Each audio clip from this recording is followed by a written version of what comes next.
Now, at a place like Berkshire Hathaway or even the Daily Journal, we've done better than average. And now there's a question, why has that happened? Why has that happened? And the answer is pretty simple. We tried to do less. We never had the illusion we could just hire a bunch of bright young people and they would know more than anybody about canned soup and aerospace and utilities and so on and so on and so on. We never had that dream. We never thought we could get really useful information on all subjects, like Jen Kramer tends to have. And we always realized that if we worked very hard, we could find a few things where we were right, and that a few things were enough, and that was a reasonable expectation. That is a very different way to approach the process. And if you had asked Warren Buffett the same thing that this investment counseling did, give me your best idea this year, and you just followed Warren's best idea, you would find it worked beautifully. But he would, trying to know the whole, he would give you one or two stocks. He had more limited ambitions.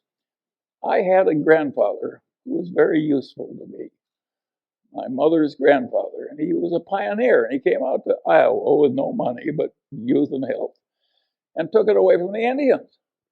He fought in the Black Hawk. He was a captain in the Black Hawk Wars, and he stayed there, and he bought cheap land, and he was aggressive and intelligent and so forth. And eventually, he was the richest man in the town and owned the bank, and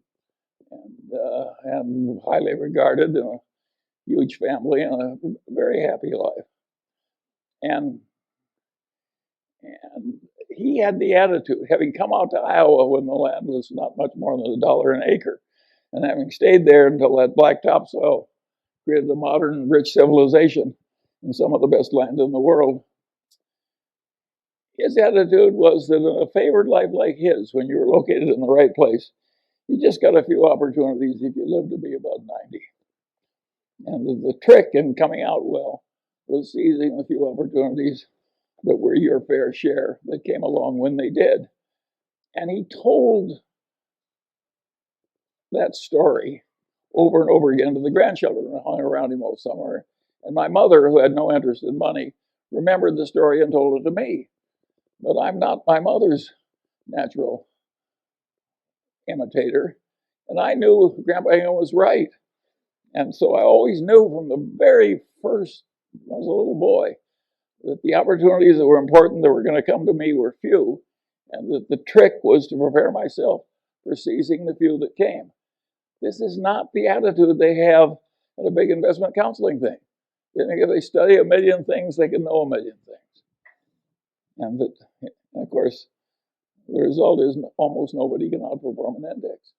Whereas I sit here with my Daily Journal stock, my Berkshire Hathaway stock, my holdings in Lilu's Asian fund, my Costco stock, and of course I'm outperforming everybody. I'm 95 years old, and I practically never have a transaction. And the answer is I'm right and they're wrong. And that's why it's worked for me and not for them. And the question is, do you want to be more like me or more like them?